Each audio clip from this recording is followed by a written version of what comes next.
Hi everyone, welcome to Black Dog School of Yoga. If you're new to yoga, this is the perfect video for you. We're going to show you 4 simple yoga poses and break them down so that you can practice them at home. Let's get started. So this will be downward facing dog. So Carissa's going to start in just a seat to show you how to get into it the very basic way. So I'll have her come into tabletop. And it's really important to measure where your hands and where your knees, which will then be your feet, are in space. So Carissa's going to take her hands, turn them inward, and put her middle fingers together to touch. And then without moving her hands, she'll spin on the heels of her hands to rotate them forward and angling so that her middle fingers are pointing forward. This will be shoulder width distance. And then from here, she'll press into the tops of her feet, and then lift her kneecaps just a little bit and shift her knees wide slightly so that they're in line with her hips, and then bring her knees back down. And then she'll curl her toes under and lift her hips up and come into downward facing dog. So to know how far your hands and your feet are, Carissa will shift forward into high plank, and you can see she's wiggling her feet back. So this is a measuring. She's using her body to measure, and then she'll lift her hips back to the sky. So this is the appropriate distance for hands and feet. So simple enough. And then from here at Black Dog, we like our knees bent in downward facing dog because that gives us access to the back. So if Carissa locks out her legs and straightens them completely, what you'll see is there's a rounding of the back, and all of this weight goes into her shoulders. So if she bends her knees and lifts her heels just a little bit, you can see that her back starts to lengthen and the weight comes back into the legs. The most important feature of downward facing dog is this angle at the hips. You want a really good 60-degree angle at the hips. So the bending of the knee allows for the sitting bones to reach way up towards the sky, and then she can start to bring her chest back towards her knees. The thing you probably can't see in the video is that the weight in her hands is into the knuckles. It's not into the heels of the hands. This is where we get super wristy in downward facing dog. You want to find weight into the knuckle and into the finger pads.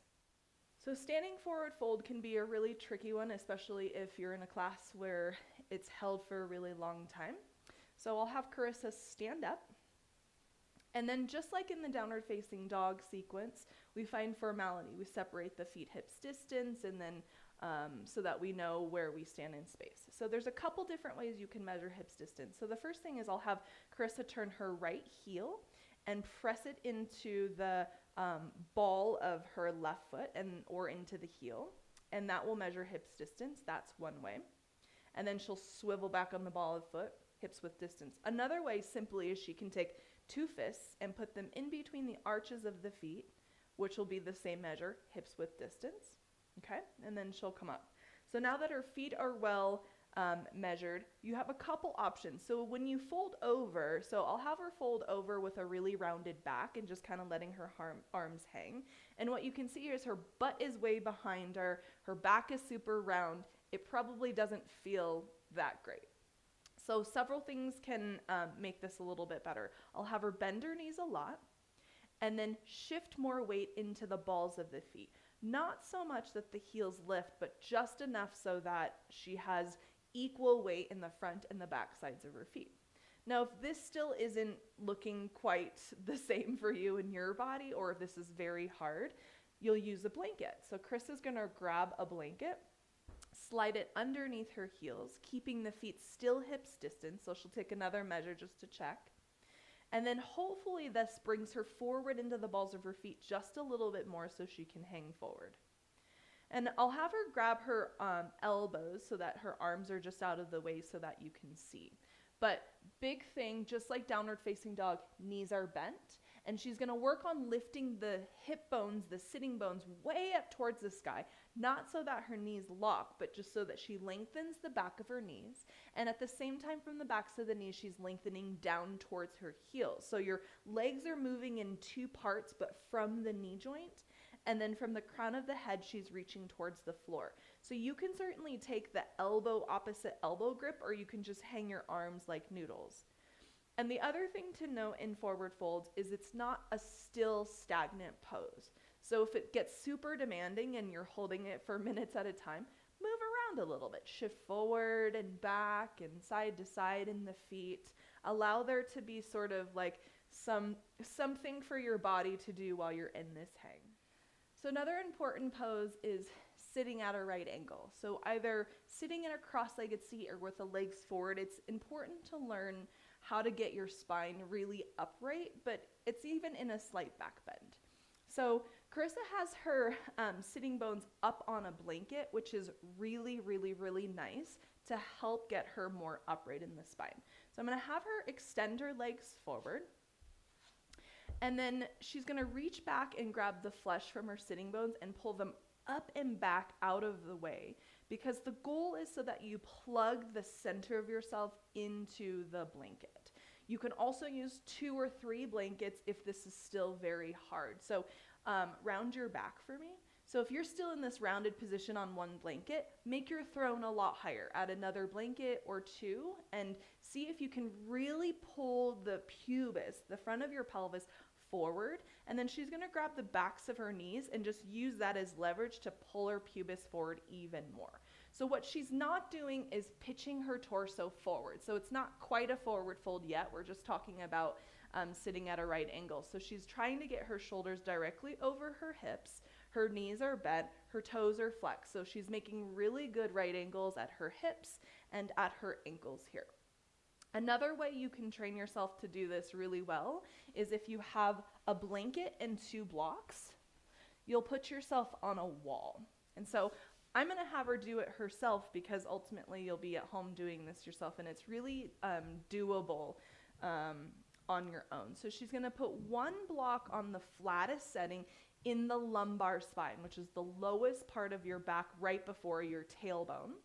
And then she'll take another block vertical and skinny right between her shoulder blades. So it's going to basically match her spine. So you can see this is the same exact shape, but the blocks provide feedback. So she'll grab the backs of her knees again and then lean into the blocks, which will give her feedback to bring her sternum forward, to bring her belly button forward, and to bring the pubis forward. So what you don't want to do is round, because as soon as you round, the blocks will fall, and then you know, I've got to sit up straight. So this is a really nice one to like sit and watch TV or have a conversation, because you're really trying to train your back to be in this nice upright posture. So I'm going to have Carissa start in downward facing dog. And she'll start in plank, as you saw, to come back into downward facing dog. It really matters how you measure your downward facing dog, because it's going to measure the length in which you step your lunge. So she'll step her left foot forward to her left thumb, and she'll do the best possible step to get her front leg into a right angle. But now she's got to check the measure. So I'll have her drop her back knee down. What you don't want to see in a lunge is a square lunge, meaning her butt is back and her hips are over the knee and the front knee is way back behind the ankle. What I want to see here is from her left knee to her groin to her right knee is a long diagonal line. So the first way to measure, did I step 90 degrees, is she'll hook her left armpit over the left knee, and that should make a really good fit. What it also does is make contact of her belly to her front thigh.